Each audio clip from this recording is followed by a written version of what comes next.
جو ہے وہ بتدریج برائیوں کا شکار ہوتا چلا گیا۔ اس کی نفی میرے اور آپ کے آقا مولا نے اتنی خوبصورت مثال سے دی، ہمارے ماں باپ ان پہ قربان اور لاکھوں درود حضور پہ۔ آمین۔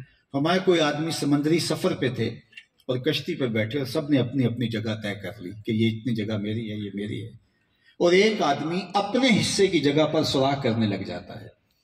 اور اگر سارے یہ کہتے ہیں کہ ہمیں کیا لگے، اپنے حصے کی جگہ پہ سوراخ کر رہا ہے، اور اس کا ہاتھ نہیں پکڑتے، تو تھوڑی دیر کے بعد نیچے سے پانی آئے گا، وہ بھی ڈوبے گا اور جتنے بھی کشتی کے اندر بیٹھے ہیں سب ڈوب جائیں گے۔ تو کہا اگر اس کا ہاتھ پکڑ لیتے ہیں، اس کا ہاتھ پکڑتے ہوئے ظاہر اس کو برا بھی لگے گا، لیکن وہ بھی بچ جائے گا اور یہ سارے بچ جائیں گے۔ آج ڈوبتے ہوئے معاشرے کو ہم ڈوبنے دے رہے ہیں اور ہم سمجھتے ہیں کہ ہم بچ جائیں گے، لیکن یہ لگی ہوئی آگ ہمارے گھروں تک بھی پہنچے گی، اور یہ کشتی میں داخل ہوتا ہوا معاشرے کی کشتی کو جب ڈبوئے گا تو ہم بھی نہیں بچ پائیں گے۔ تو اس لیے خیر کے ساتھ کھڑے ہو جانا اور خیر کا ساتھ دینا اور اچھائی کو پنپنے کا موقع فراہم کرنا اور برائی کو سکیڑنے کی کوشش کرنا، یہ سیرت کا پہلو ہے۔ تو ام المومنین نے میرے اور آپ کے آقا مولا حضور ختم المرتبت کی سیرت کے یہ 6 پہلو بیان کیے۔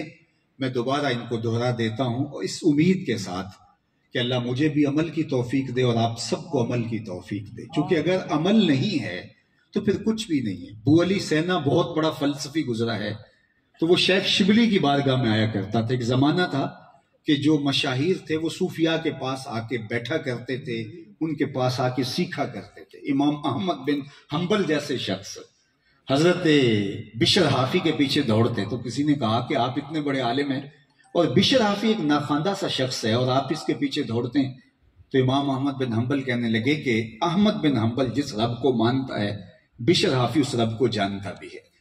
تو یہ اہل اللہ کے پاس جایا کرتے تھے۔ تو شیخ شبلی کے پاس ابو علی سینا آئے، تو کچھ دیر وقت گزارا، اور پھر جب واپس جانے لگے تو حضرت کی خانقاہ کے ایک خادم سے کہا کہ میرے بارے حضرت اگر کچھ ارشاد کریں تو مجھے لکھ بھیجنا۔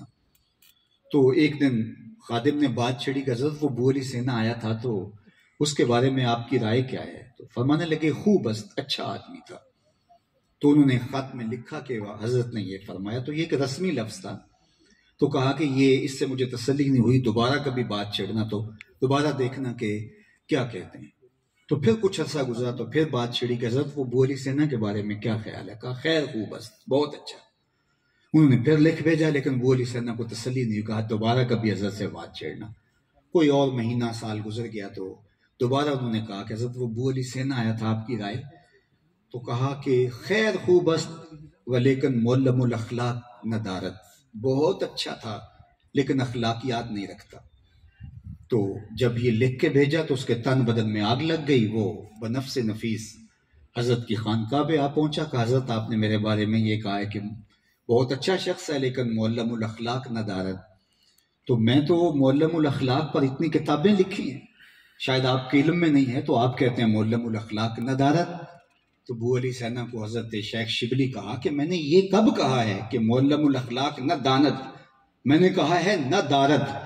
میں یہ نہیں کہا کہ معلم الاخلاق جانتا نہیں، میں نے کہا معلم الاخلاق رکھتا نہیں۔ تو میاں ہم سیرت کا مطالعہ تو رکھتے ہیں لیکن ہم سیرت رکھتے نہیں ہیں۔ تو آج ہمارا یہ ہے کہ ہم دین کے بارے میں جتنی آج معلومات ہیں اتنی ماضی میں تھی، جتنی تقریریں میں کر رہا ہوں اتنی تو داتا گنج بخش علی اجویری نے بھی نہیں کی دی ہوں گی، جتنی سوشل میڈیا پر، یوٹیوب پر اور جتنی فیس بک پر تقریریں ہیں، جتنے جلسے سیمینار ہو رہے ہیں، کیا ماضی کے اندر اتنا کچھ ہوتا تھا؟ لیکن وہ 2 لفظ ہی کافی ہوتے تھے۔ اقبال نے کہا تھا نا کہ قلندر جز 2 حرف لا الہ کچھ بھی نہیں رکھتا، فقیہ شہر کاروں ہے لغت ہے حجازی کا۔